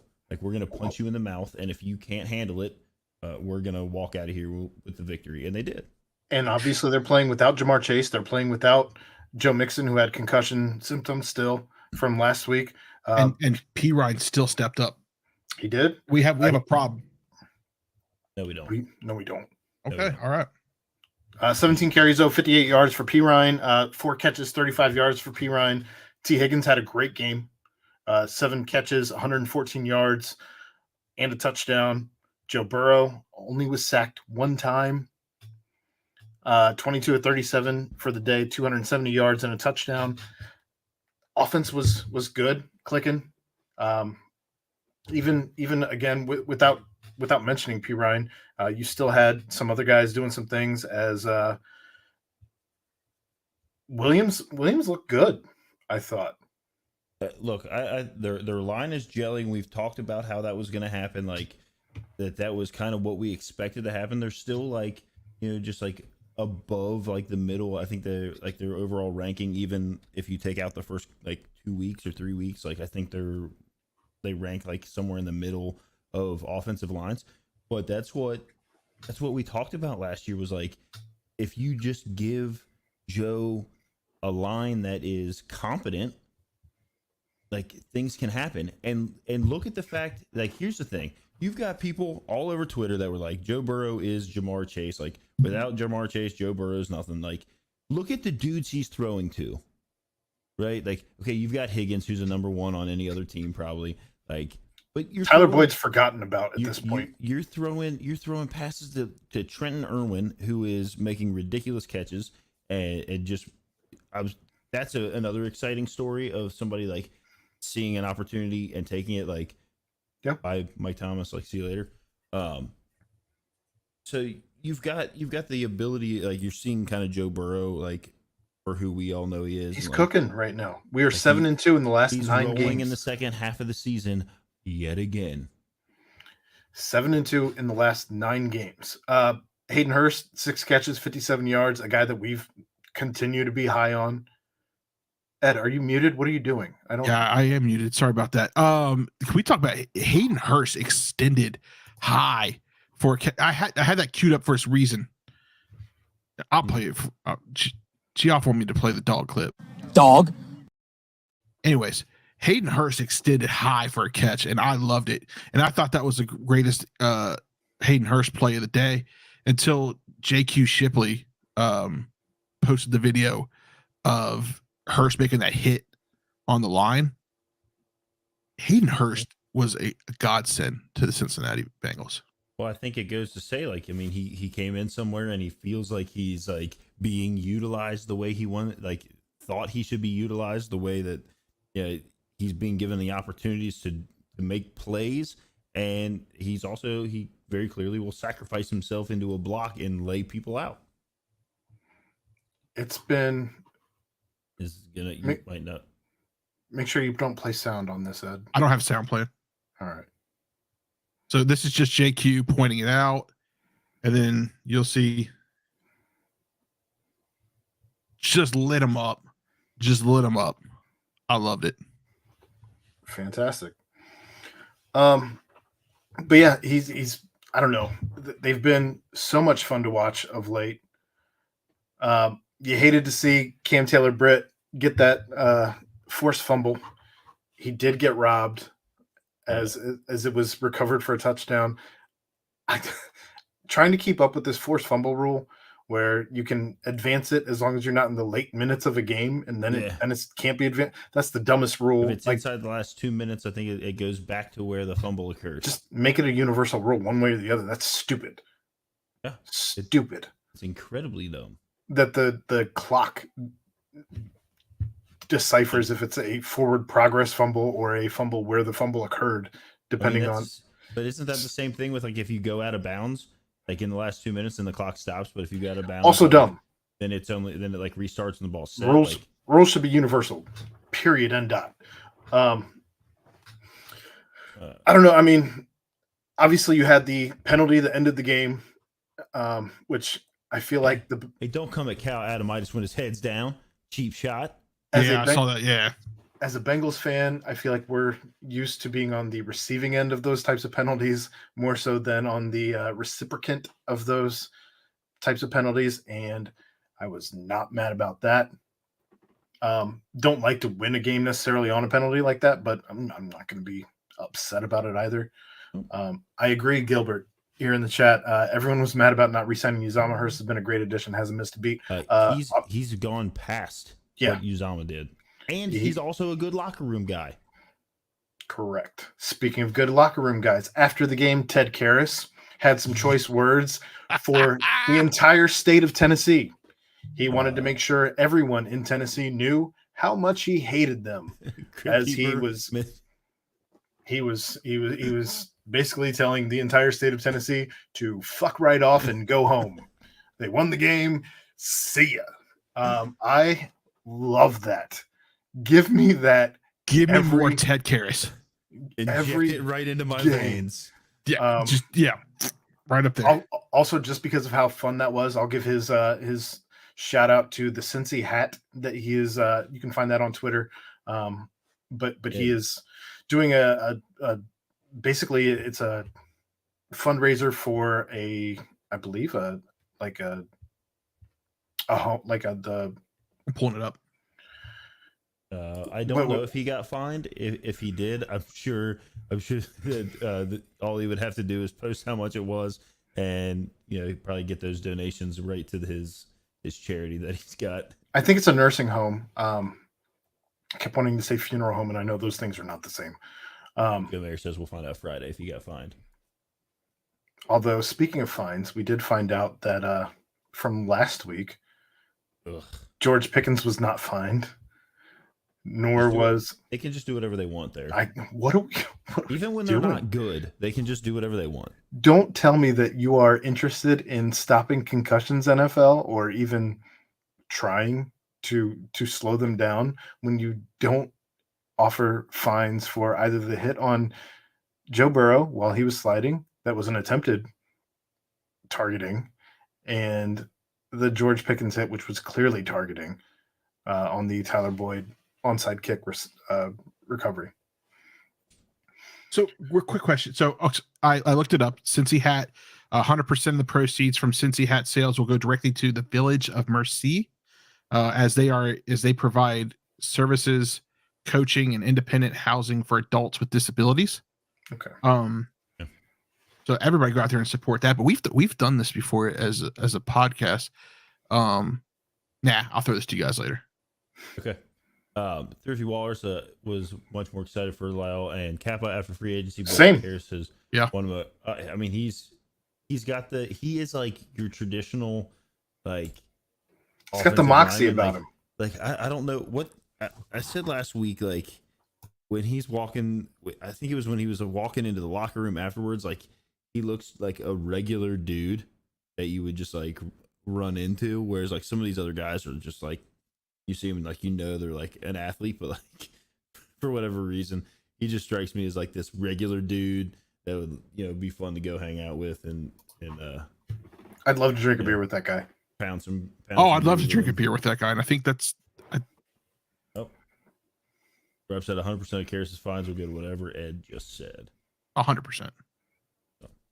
The only other thing I want to mention, as it came up in the chat earlier, Ed, your boy John Moxley gonna be ruler. I was going to of mention the that in jungle. AEW later, but John Moxley will be ruler of the jungle. I don't think you could pick a more intense guy to be ruler of the jungle. So that's pretty cool. Amelia Guy. I don't know why you said Amelia guy Because he grew up in Amelia. No, you said it weird. You did. He's an Amelia guy. I caught what you were saying, but it was a little bit weird. Can I tell you that next week we play the Chiefs? Yep. And they're coming here. Yep. I don't know what to expect. I think it'll be after that Jason Kelsey, the performance, ruler of the jungle. After what they just did in Tennessee, and then because Tennessee was on a roll, and after what they just did there, and Chase is coming back. Chase is coming back. Theoretically, I guess it's not beneficial, but like I think Kadarius Toney is still questionable. I know Dudu Smith-Schuster is back. Dudu Smith. That's his name, right? Yeah. Joe said like Karras that. is the lineman that if you put him on the video board at the Cyclones game, he's chugging 2 beers. Probably 2 beers in Absolutely. 2 seconds. Yeah, absolutely. 100%. I don't know what to expect. I know we beat them twice last year. We have had Patrick Mahomes' number. I put this right now until things happen otherwise. I put this kind of where Cleveland has Joe Burrow's number until they don't. And Yeah, that's fair. I think we all know. I think Aaron Aaron gave this game a dub, and Ed and I did. both said it was going to be Oh. an L. I forgot I have that. Do you have it written down? Like That's in sticky notes. Oh, that's right. It is. Jamar Chase is coming back from the hip injury. All signs would indicate, at least going into this week. We'll see what happens as the week unwinds. Last week was the longest week of everyone's life here in Cincinnati, so we'll see what happens as this week unwinds. But I don't know. It's I think. hopefully Joe Mixon is also back. Yeah, I mean, I think typically you see that, like, maybe if it's Probably a pencil him in. Probably, like, I think if he doesn't come back next week, like, there's probably like bigger issues. I didn't know this stat, but thank you, Geoff. 6-1 against the Chiefs the last 7 times they played. Like I said earlier, 7-2 right now, 5-1 in the last 6, 7-2 in the last 9. I'm excited.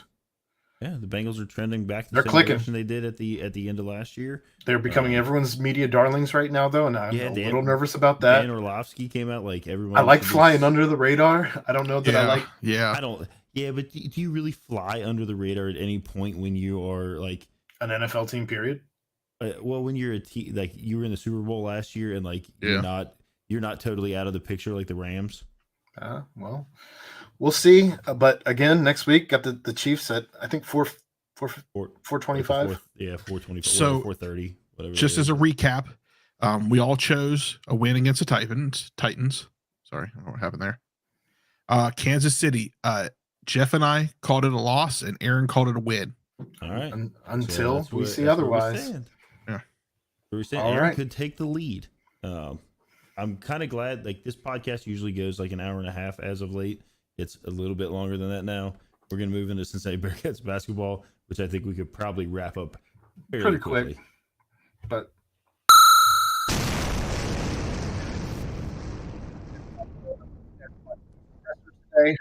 you can't talk until the sound clip is over. I can do what I want. This is my show. Okay, sorry, Urban. I don't know if either of you caught the presser today, but the biggest thing to come out of the presser was Victor Locken. As he was like a lay and like he says, "Oh, you guys want to talk about Maui?" Puts on his sunglasses, puts on his black and red lei, puts on his the Bearcat Tiki Bearcat Hawaiian logo bucket hat, and was ready for questions. And that was hilarious. It was pretty funny. I saw pictures come out on Twitter. But Vic talked about how he's been working out this year during the season as opposed to last year when he did not during the season. Talked about how he needs to improve on his free throw shooting. He's just showing a lot of personality that we hadn't seen. Said as a Russian, he never expected to play basketball in Hawaii, and that was a surreal experience for him. After he talked, Landers came out and said basically not many college athletes get to play twice in Maui, and that was kind of exciting for him. He said he loves those rims. They are super soft. He loved them. He loved them in that first game. And then Wes basically talked about how he hasn't had a ton of time to practice in between games, and now he's finally afforded that opportunity to be able to get some practice in between games, and that's certainly going to benefit this team as they figure out how to try and mask some of their deficiencies, especially with Vic being off the court.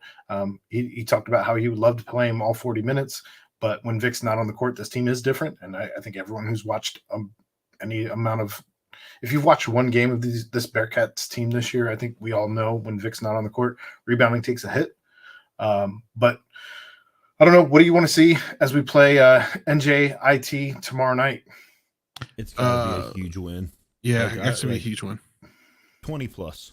I'd like to see, since we were talking about Vic, I'd like to see him carry on with the big games he's been having. The real, high, well, I don't say high scoring, but for a center. But he's been having good games. He had great games out there in Maui. I would like to see him do that back here as well. I agree. Jeff, do you have anything to add on to that, as we all have different expectations? along the same line, but I think we all have a little bit different expectations for what we're going to see tomorrow night. I mean, like I said, like I don't care how it gets done because it's not. I'm convinced, and I've written it off as it's not going to be pretty at all ever, and we just need to win games, and this one needs to be won by a lot. I want to see more. I want to see more out of Finney. I want Yeah. to see. I want to see more out of Kalu. I don't know that I want to see more of Kalu, but I want to see more out of Kalu when he has minutes. I would like to see minutes start to trend up for Skillings and Reed, as that is the future. And I don't know. I mean, I want to see just some of these younger guys do their thing, especially against a team that should not be any type of competition in NJIT. Although Paul McMillan is coming home. So there is something to be said for that. Although I'm coming home. Don't do that. Home. Under 30% from both the field and from three. So that's nothing to write home about. See what I did I there? see what you did there. Oh, okay. All right. Yeah, because that was better than my singing. It was. It was. No one had to endure that for more than a half a second. Oh man. I meant my joke, not your singing. That was like 2 seconds. So, Fine. all right. I mean, we can recap and then who they play Bryant later in the week. Mhm. I think Bryant is maybe other than Xavier, I think Bryant is the highest ranked. I'm trying to recall what Brent said last night, but I think Bryant was the highest ranked according to Ken Palm of the teams left on our schedule out of conference. Out of conference. Other than Xavier. Because obviously there's a team in conference that is ranked significantly. Plenty, higher. yeah. Number one, get out of here. Referring to Houston. So, yep. I'm looking forward to the game tomorrow. We do hit that kind of stuff a little harder normally, but we are over. Like our Aaron time limit said, here. Maui was 4 weeks ago. You ready for This is lightning round? Oh, the thing. good. Waiting on you, bud.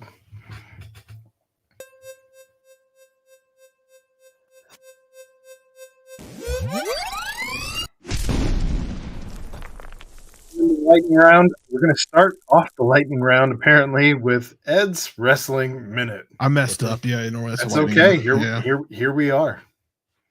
So Ed, the floor is yours. Do your thing. Go. All right. I watched AEW Dynamite Wednesday night.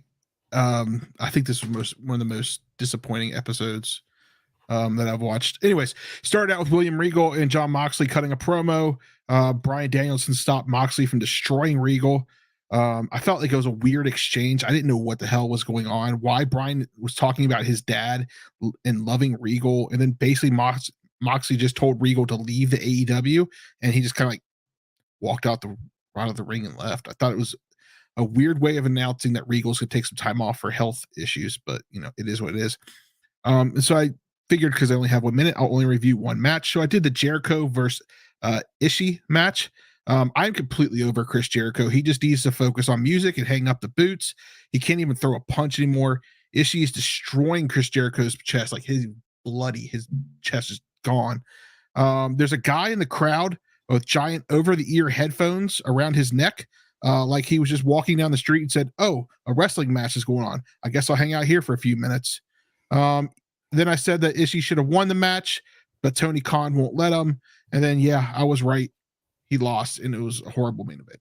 And your time was about 15 seconds ago, but I figured you were wrapping it up. I figured. He says it's two-tone beard move now to him having two-tone upper and lower arm. I can't wait until he dies those. Is anybody going to Reds Fest? I'm going to start the lightning round with that. Is anybody going to Reds Fest? No. Why not? Like we said, I'm not giving them money right now. He asked where I was going to go. Not to Reds Fest. Not to Reds Fest. Fest is the And answer. it's a bummer because that was a thing I enjoyed going to with my dad and my brothers. Like we would go to Reds Fest. Dad would always try to ask somebody a weird question. But like shocker. Yeah. Collect some autographs, for the wall over here, but I'm not into it this year. I guess I won't be getting a $10 hat. That was the Jeff, best part are of you Res going? Fest. Oh, Wrong button. Wrong button. no, that's fine. And that was extra loud. Sorry That's about that. perfectly timed. Sorry, Steven. All right, who's got the next one here? The U.S. beat Iran today. Did you guys check that out? It was on while I was at work today. Yeah. No. Yeah. I know we already talked about it. I didn't know we were going to talk about it before we got into the lightning round, but you know, it is what it is. So we play, we play Norway? I think we play Norway. We play Norway on Saturday. Netherlands. Couldn't care less. Yeah, it is what it is. I guess I'm the only one who's put one in here. Messi is coming to America, guys. Messi is apparently going to sign the largest MLS deal with Inter Miami to come to America and play soccer in America, which is, I mean, that's pretty exciting. Get one of the greatest to play. Gilbert wants you to know it's called soccer. And it looks like in the chat they've corrected you. It's Netherlands, not Norway. Yeah. Thank you. Netherlands. My bad. The Dutch. They're wearing their wooden shoes. And they're probably under a windmill. Orange. They're all orange, aren't they? They wear all orange. I do have one real quick for the lightning round, like your thoughts on it. So like since the Tua thing happened in the NFL, they've started the like medical timeout. You know what I'm referring to? Yes. If somebody somewhere that they have posted sees something in a player that they deem to be off-putting, they radio down, the officials stop the game, and then that player is escorted off the field and has to go to the medical tent. What are your thoughts on how that could potentially impact a game in like let's say you're in a playoff game at a critical position, critical time in the game, and maybe one of the better players gets pulled off. My thoughts being the game should just stop while they go over and administer whatever, because it's a concussion thing. So administer whatever concussion thing you're going to do and then bring them back out onto the field. I think it's a little bit ridiculous a third party can pull a player off a field and the game continues while that player gets examined in the tent and could have, let's say like the Jets are in the playoffs and they say like, oh, we saw that Sauce Gardner looked like he was wobbling a little bit. And so they bring him off. And now you put somebody else out there, and the quarterback hits, throws for, a pass for a touchdown, and then the game is, now the Jets are losing. If you're looking for people to be paid off by gamblers, those are your people. Those are your people. 100%. I just think I think it would have to be more than one person, right? Like you have spotters all over. I think they keep a dozen spotters or something like that around the stadium for that type of thing. I think it would have to come from more than one person. I don't know how it works now. I don't know if it's like I see something, so I like radio to Aaron. I'm like, hey, Aaron, do you see that little wobble? I saw a wobble. And Aaron's like, well, I don't know. I wasn't really looking at that guy. I was looking at a different guy. I just think that if they call down and they say like, Joe Burrow has to come off the field because I saw him wobble a little bit. It only, because generally if they get checked out and they're good to go, it's like one play. But we all know that could be a serious, like a pretty pivotal moment in a game, potentially. I just think that you run him off the field. The games already take forever anyway. Run him off the field, put him in the tent, check him out. If he's good to go, send him back out. If he's not, he's done. You put somebody else in. Yeah, you got plenty of commercial money coming in anyway. Just go ahead and run it. Throw it to commercial. Take an injury timeout and run it to commercial. Come on back. Can't take that long to do it. Can you follow the pen? Let me see your pupils. Yeah. And do you know what year it is, who the president is? That happened on Monday night. When's your birthday? So, I think that's probably the end of our lightning round, unless Aaron had anything. No, I just got bum of the week. You have a bum of the week. I didn't know you had a bum of the week. All right, let's do it. Because you're training like a damn bum, you know that? Bum. A bum. You are a bum. You're a bum. And that's all you'll ever be. A bum. Well, that hurts, man.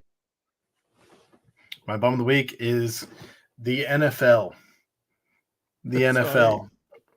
We'll get to this. My bone of the week's the NFL for just the way that they handled and administered or didn't administer the fines against the Pittsburgh Steelers for what happened last week.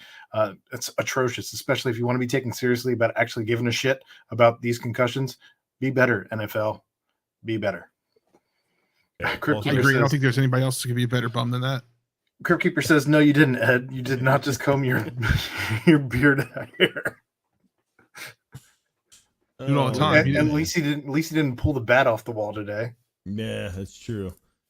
All right. I want to say before Aaron sends us out of here for the evening, we appreciate everybody that hung around, everybody that was here. I know the first hour was probably what everybody was really interested in, obviously with the UC football head coaching search going on. Gilbert, you win. You beat me. You just beat me. Bum of the week is Chris McIntosh, AD at Wisconsin. That's fair. Fuck that guy. Yeah. So Badgers. our Twitter handles are next to our names. If you guys want to throw a follow that way, if you want to follow the PTP YouTube page, there'll be clips and shorts and things like that. Hopefully getting put up there. This show is going to get moved full time over to the BCJ, the Bearcat Journal YouTube page. Like, subscribe to the page. If you want to be a member, that's fantastic. Go to bearcatjournal.com, join up. 75% off, I think, still going on, at least maybe through the end of maybe till midnight. Who knows? Get there quick if you want it. Otherwise, I can't be held responsible if you have to pay full price. And with that, that was another episode of Pardon the Punctuation. For my co-host, the self-proclaimed best producer in the city, Ed Mayhall, for Jeff Howell, and for Chad Brendel, we are Pardon the Punctuation. We'll see you next week, Tuesday night, 9:15 p.m. See ya! Goodbye. Ba-dum-bum.